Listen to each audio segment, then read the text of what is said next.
semua sesuai dengan kami pernah mengalami dan mengikuti mulai tingkat SD sampai betul-betul untuk satu Indonesia melangkah maju menuju masyarakat yang sentosa.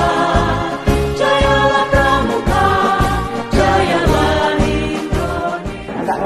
Alhamdulillah hari ini kita telah melaksanakan rapat kerja cabang Gerakan Pramuka Kota Palembang. Dan apa yang kita laksanakan hari ini diikuti oleh 18 suara dari Kota Palembang yang memberikan kelengkapan.